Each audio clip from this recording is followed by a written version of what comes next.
Calorimeter has mass of 100 gram and specific heat 0.1 kilocalories per kg degree Celsius.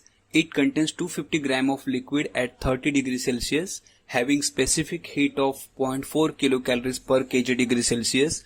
If we drop a piece of ice of mass 10 gram at 0 degree Celsius, what will be the temperature of the mixture? See, the piece of ice is dropped into liquid. So piece of ice will melt and convert into water. The mixture will form. And this mixture is kept in the calorimeter. At the end क्या होने वाला है? तीनों का temperature, final temperature एक ही रहेगा, जिसे हम कैपिटल T लिखेंगे. We will write it as capital T और यही हमें कैलकुलेट करना है. Let's note down all given data. Mass of calorimeter is given 100 gram. इसे हम डिनोट करेंगे MC. Specific heat of calorimeter CC 0.1. Mass of liquid ML 250 gram. Initial temperature of liquid is 30 degree Celsius. Specific heat of liquid is CL is 0.4 and mass of ice 10 gram. तो सबसे पहले numerical को समझते हैं. एक calorimeter है जिसके अंदर कुछ लिक्विड है और उस लिक्विड के अंदर 10 ग्राम का आइस ड्रॉप किया गया है. उस मिक्सचर का फाइनल टेम्परेचर क्या होगा वो हमें कैलकुलेट करना है. See, initial temperature of liquid जो दिया है 30 degree Celsius. Calorimeter will have same temperature because calorimeter and liquid both are in contact with each other since a sufficient time. तो हम सबसे पहले न्यूमेरिकल को तो हम समझ चुके हैं क्या है. अब यहां से एक इक्वेशन बनाएंगे. सो इसमें क्या होगा, ice is at 0 degree Celsius. इसका मतलब क्या होगा, आइस हीट एब्जॉर्ब करेगा और हीट देने वाले कौन है, हीट देने वाले है कैलोरीमीटर और लिक्विड. तो हमें हीट सप्लाइड बाय कैलोरीमीटर और हीट सप्लाइड बाय लिक्विड दोनों जो भी हीट सप्लाई करेंगे वही हीट आइस एब्जॉर्ब करने वाला है. क्योंकि जब आइस लिक्विड में ड्रॉप किया जाएगा, liquid will come in contact with ice. Ice calorimeter के इनडायरेक्टली कॉन्टैक्ट में है, but ultimately ice will get heat from calorimeter and liquid. तो हम सिंपली एक इक्वेशन यहां रख सकते हैं, heat supplied by calorimeter plus heat supplied by liquid is equal to heat absorb by ice.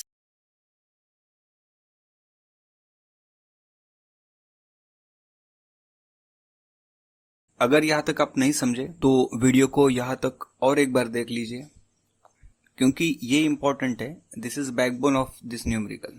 Right it as equation 1. ये हमारा main equation है. अब इन तीनों चीजों को हम सेपरेटली कैलकुलेट करते हैं. First of all we will calculate heat supplied by calorimeter using formula MC delta T. M is mass of calorimeter is MC. Specific heat of calorimeter is CC and its delta T. मास क्या था 100 ग्राम, specific heat is 0.1 और delta T initial temperature तो हमें पता है 30 degree Celsius और temperature drop होने वाला है, तो higher temperature minus lower temperature is delta T. 30 degree minus T. ये एक हमें इक्वेशन मिल गया. Write it as equation number 2. Next, heat supplied by liquid, ये हम कैलकुलेट करेंगे. Heat supplied by liquid is equal to MC delta T. Same formula यहां use करना है, ML multiplied by CL multiplied by delta T. Let's put all corresponding values. 250 multiplied by 0.4 into यहाँ delta T कैसे आएगा, liquid का initial temperature 30 degree Celsius है, final temperature होगा T होगा. After supplying heat final temperature will be capital T that we have to calculate. So I will write 30 minus T. Equation number 3. Next हमें calculate करना है heat absorb by ice.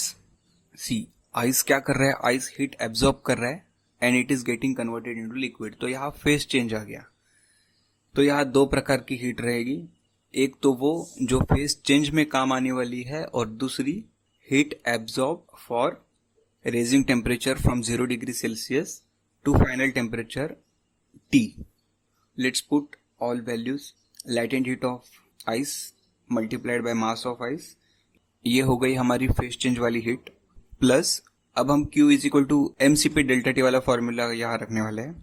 ये हमें देगा heat absorb by ice during its conversion from 0 degree Celsius water to temperature of T degree Celsius water.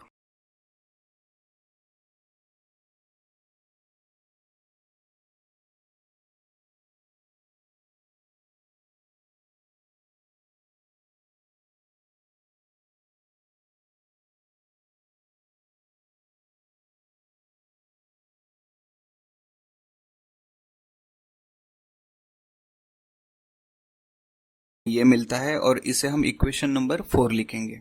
So from all these equations, equation 1, 2, 3 and 4, we can put the values of equation 2, 3 and 4 into equation 1.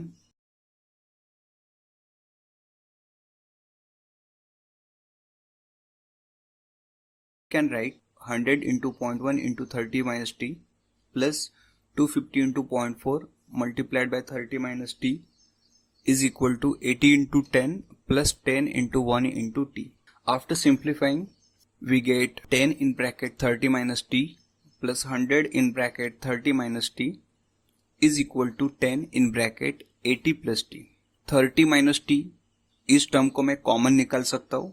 30 minus t in bracket 100 plus 10 becomes 110 is equal to 10 in bracket 80 plus t. Dividing 110 by 10, we get 30 minus t in bracket multiplied by 11 is equal to 80 plus t. So after solving these brackets, we have 330 minus 11t is equal to 80 plus t.